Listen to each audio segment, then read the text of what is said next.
If this is the first time you're listening to the Wealthy Wednesday show, please remember to subscribe and click on the like button.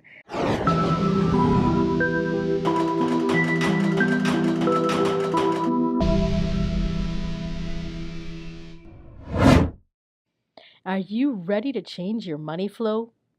Would you like to get beyond the six figures that you keep bumping up against? Well, let me tell you, my book, Magical Money Manifestations, is going to help you create money manifestations on autopilot so that you will have more money, more freedom, and more joy in your life. Go to magicalmoneymanifestations.com to find out more information. Hey, hey, hey, welcome to the Wealthy Wednesday show. This is your host, Luci McMonagle. I am the Mystic Wealth Creator, and I mentor mystic entrepreneurs to create more freedom in their business through conscious wealth creation so that they can have a big impact in the world and leave a legacy. Because I truly believe that when we accept our mystical powers and we use them as entrepreneurs, we will accelerate the transformation of this world, bringing about peace and harmony so that we can put an end to poverty and to slavery. And today, if you have had frustrating relationships, or if you want to learn how to have more thriving communication so that you do not go into dead-end relationships with this strange communication issues, today is your day. So make sure you grab a pen, grab a paper, because I have the most incredible, world-renowned Dave Edelstein, who is the mind behind Better Than Before, who is a mindful communication teacher. He is a career as soil scientist, and he's an environmental protection specialist, a teacher, and community development worker who now lives in Ecuador with his wife. So, Dave, you are an expert at mindful communication, and you also have these sciences behind you where you do the environmental protection specialist and soil scientists. Can you tell us a little bit on how did you go from where you were at to becoming this expert in communication? Well, Lucy, it's really a kind of a circular journey. I didn't start out as primarily a science guy. Way back when I was a very young person, I studied philosophy at Harvard University. And specifically at that time, there was a tremendous focus on the philosophy of language, how we are able to express our ideas, how language works. Following that, and through a series of life events, and turning back to some interests I'd had as a child, I became interested in agriculture and specifically in soil conservation as a form of environmental protection. And I went off to the University of Massachusetts and studied that. And the next phase of my career was really built on that. I was a Peace Corps volunteer in Costa Rica, working specifically on soil conservation. I worked for the Environmental Protection Agency in their pesticide program. And I worked for the U.S. Fish and Wildlife Service in shoreline protection. But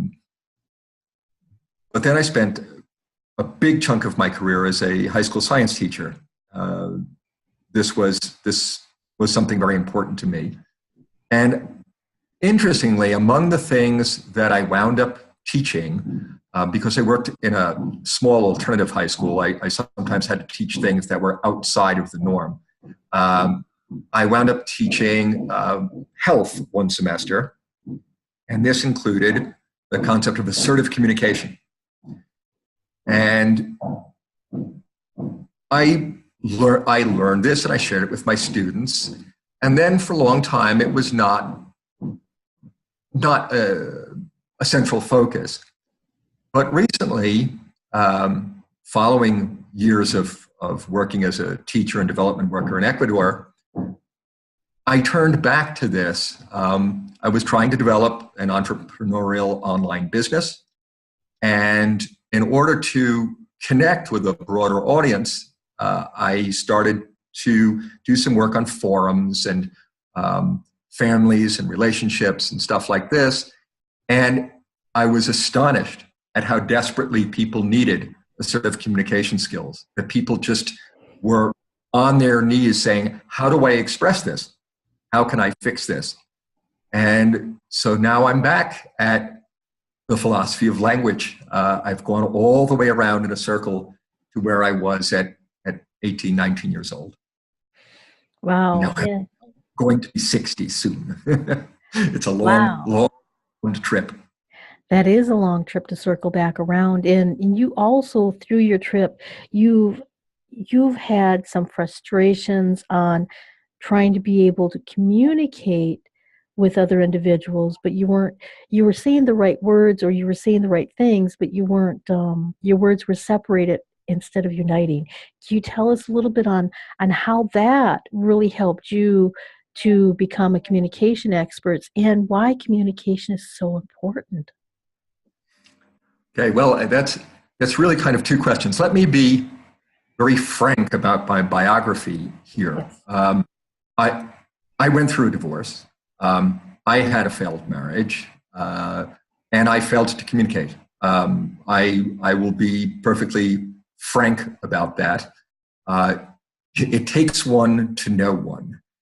Yes. I went through this. I know the suffering. I know the pain. You're in love with somebody, and you marry this person, and you have children together, and your bond is so profound, and yet your bond is also extremely emotional. And when you communicate, instead of the highest cerebral cortex, most rational portion of your brain being in charge and expressing your wisest thoughts, you're coming out of either the midbrain or the lower brain, that survival instinct brain that's terrified of the loss of love. And you get very emotional about this. And that is natural. It's natural to feel very strong emotion in the presence of your husband or wife. This is a good thing. This is part of your bond. But if you communicate from that place, you're heading down a very dangerous road. It's not your smartest, wisest self. It's an instinctive, survival-oriented, self-protecting, often very fearful self. People say, well, I didn't get fearful with my spouse. I got angry. In that situation, anger is a learned response to our fear. Mm-hmm. We protect ourselves from the terrible thing that we think is coming. And this is where we go wrong. Instead of communicating assertively from our wise mind, limiting our concern to the matter at hand and to the facts of the matter at hand, we go roaring off into our turmoil of emotion. And things go wrong. Things go wrong, even with someone about whom we care deeply, even with someone to whom we are so closely bonded. We go wrong. And we need skills. Yes. Most to communicate the way that our parents did. They are our models. They're the first model. Do what we saw them do. But they were amateurs. So are we. That's true. That is so true. We are definitely amateurs when it comes to mindful communication and conscious communication. Can you tell us a little bit on what exactly is mindful communication? You've already mentioned the communication that we get when we're fearful and when we get angry, which is a learned response from fearing losing something that we don't want to lose. So how do we transition into this mindful communication? let me talk about how I arrived at mindful communication. I kind of reinvented the wheel. I started out with assertive communication. As I said, I was participating in forums and trying to help people out. And I like assertive communication because it's so old school. It's an idea that's been around for decades. It just isn't as well popularized as it should be. And in assertive communication, we stand up and forthrightly state what we believe to be the facts of the situation, and clearly, without condemning, without judging, without violence, say what it is that we would like as a solution to the problem as we see it. And then we're in a different place. We're not arguing with somebody, we're not fighting with somebody, we're trying to solve a problem together. And this is great for workplace communication. It's great for communication among friends. It's great for communication when the emotional stakes are low. It can even be effective at home. It can be effective in family situations for certain kinds of problems.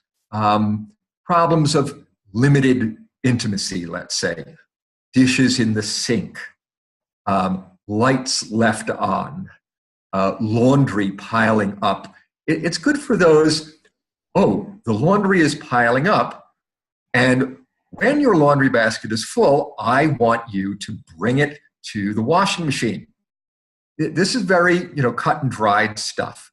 If we've asked multiple times, frustration can enter, but, this is something we can manage.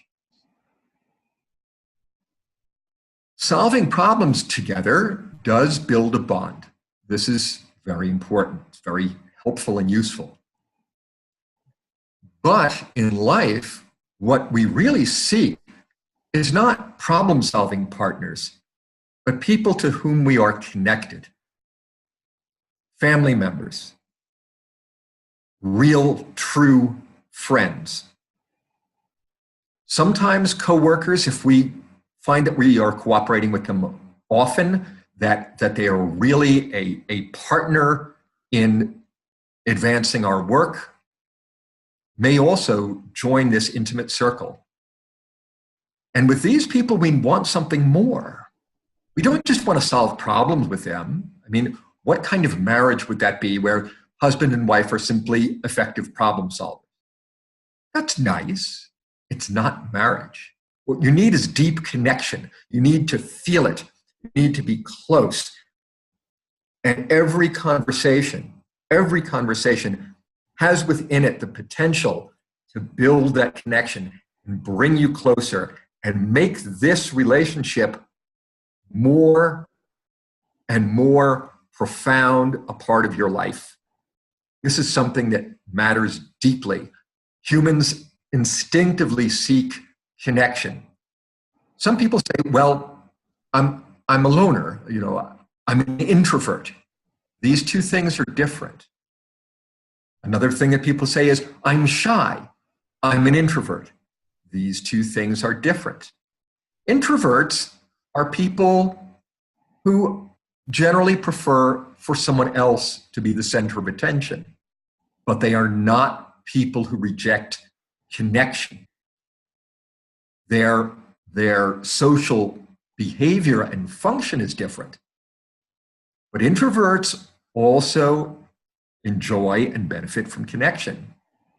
If you avoid social situations, if you are shy, again, that's fear. That is not the real you. That is the real you on fear hormones, on survival instincts, on fear of rejection, on fear of being different, of fear of being left out. If you're shy, this is something to work on mindfully. Now, mindful communication, where's the advance? Mm-hmm. I made this advance and then found out that I was not the inventor of this connection. People who are interested in mindful awareness of the present moment, in living each present moment so that their lives are full and occupying the present instead of lived in the past or lived in the future, and as a result not actually lived because we are not in the past or the future, we're in the present. People who focus on that present moment recognize that during assertive communication, there exists the opportunity not only to solve a problem, but to form a deeper connection. And that's the mindful component. I'm not just trying to solve a problem with this person. I'm trying to let them know who I am, and I'm trying to find out who they are at the real, authentic human level. And that's where these two things go together. Wow, that is so incredible. And the way that you state that, where it's not just about trying to solve a problem, you're actually interested in creating a deeper connection with another individual. That's really what it's all about. Many people don't appreciate the importance of connection. This is a biological thing. I mentioned on a video I did the other day that many people think, well, you know, I don't really need social connection. I'm not lonely. I'm not lonely. So the emotional part, the neurotic part, the stressor part is not in me. I'm relaxed, even though I have no social connection. Scientists studied this, and they found that the lack of social connection produced mortality, produced early mortality, produced people dying younger than expected, and loneliness did not. Why this is true, I can only guess. I'm going to offer a little guess. I can't support this scientifically, but people who are lonely seek connection, want and seek connection. Mm-hmm. What's the song? People who need people are the luckiest people in the world. People who are lonely seek other people. And even if they're shy, even if they're fearful, they may have a chance of finding, grooming, and maintaining connections that keep them alive. People who are just isolated, who are in their own little isolated, cut off, separated, disconnected zone, face a totally different kind of risk. Humans, like all primates, travel in groups, where we like to be part of a group, whether that group is small. Some people just want to be with their family, just want to be with their little tribe. And see, some people are very embracing and want to really connect with the whole world. Your level is your level. But connection will be important no matter who you are. And that's so important, especially now that we have a digital age where we have digital nomads, where we have individuals that are not location specific anymore. And there's so many who are isolated in the sense on they're just using technology. They're on Zoom like we are recording this video, or they're utilizing technology, but it's not the same as in person connection. Can you, now we're running really short on time, so can you answer how does the entrepreneurs that are the digital nomads that have the lack of communication in a sense in one-on-one in person, how can they become more connected with other individuals? Is there any tips or strategies that you might have? I would urge people who are digital nomads, and I am kind of one. I live in Ecuador, and I do a tremendous amount of my communication through a screen, to connect where they are. it's very important to have people, real physical people, not virtual people, but real physical people in your life. You need to be near another person. You need to experience their body language in 3 dimensions. You need to read their face from up close, with all of your ability to see it. It's a completely different kind of connection when you're actually in the same room with someone. Also, if you're new to some place, it's very important to reach out and meet new people. Making those connections, overcoming whatever shyness or doubt, is a critical part of feeling and being connected. Even if you're an introvert, doesn't mean you're shy. You can focus your attention on the other person and draw them out to make this happen.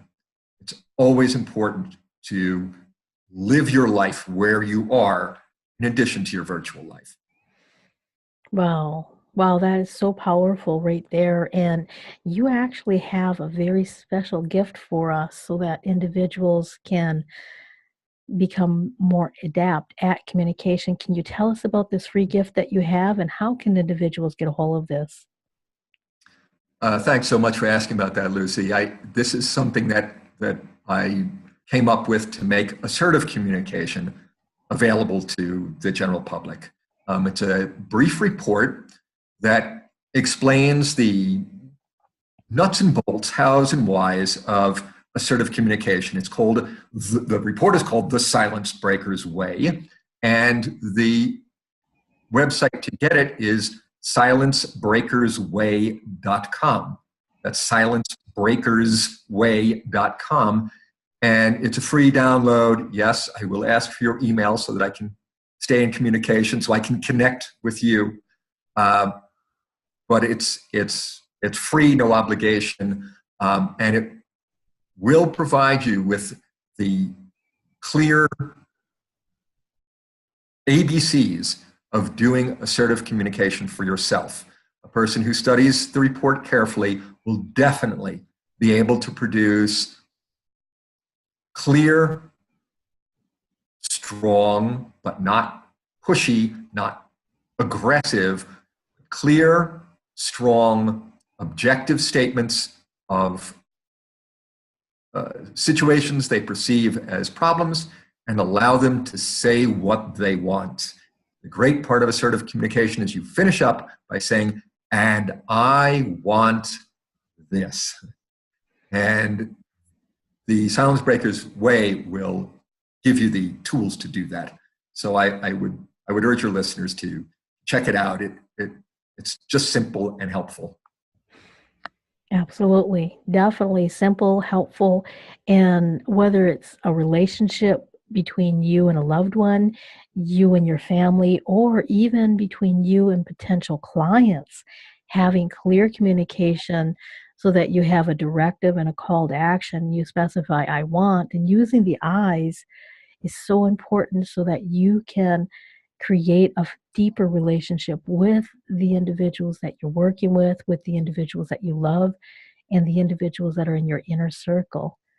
So thank you, Dave. This has been absolutely phenomenal. And the time has gone so fast. I would love to ask you at least 10 more questions, and perhaps we'll have you back on the Wealthy Wednesday show so I can continue with this. Is there any last other words of wisdom that you would like to give our audience before we say our farewells? I will give these words of wisdom. There's a particular phrase from the book Zen Flesh, Zen Bones, first section, called 101 Zen Stones. And there's a little story, number 28, and it concludes with the phrase, reveal the great treasure inside you. And I remember reading that and my eyes filling with tears. I urge everyone listening to this, reveal through your communication, speak up and reveal the great treasure inside you. Only you contain that particular treasure. Share it with those you love. Wow, that is really powerful, and I can feel it right in my heart. That almost brings tears to my eyes. So, thank you for being on the Wealthy Wednesday show. I am so grateful you're taking time out of your busy schedule, and I want to really extend my appreciation to you for empowering my audience who are amazing individuals who are creating an impact in the world. They're creating a legacy, and this is really going to help them communicate what their vision is better to the world. So thank you so kindly. Thank you so kindly for this terrific opportunity to speak with you and to reach your audience, and to form this connection. Absolutely. And I want to connect with you, my audience, because you are the reason why I create the Wealthy Wednesday show every single week. I have top experts from around the world that bring you tips and strategies and information that help you move your personal life, your business life, your social life forward. So please hit the subscribe button if you're listening to this on YouTube so that you will not miss an episode. So until next time, abundant blessings. Thank you for listening to the Wealthy Wednesday Show. This is your host, Luci McMonagle. I am the Mystic Wealth Creator, a mentor for conscious women entrepreneurs, helping them create more freedom in their business through conscious wealth creation. I would love to extend to you a free gift. And all you need to do is go to my website at lucimcmonagle.com. That's LuciMcMonagle.com to get your free gift. So until next time, abundant blessings.